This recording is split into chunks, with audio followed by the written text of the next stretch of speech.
Hello everyone.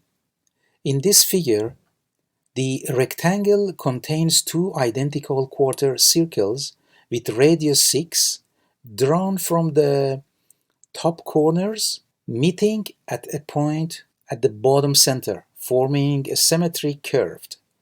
Inside the upper central region, a circle of radius r is inscribed so that it is tangent to both curved arcs and also tangent to the top side of the rectangle.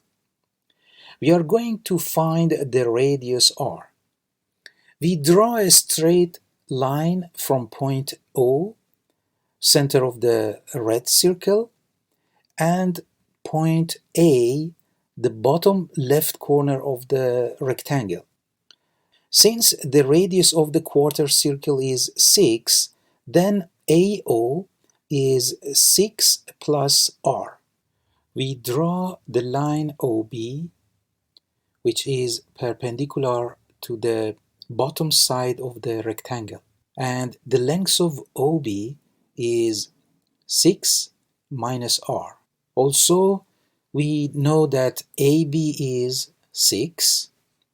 Therefore, using the Pythagorean theorem, in the right triangle ABO, the square of AO is equal to the sum of AB squared and BO squared.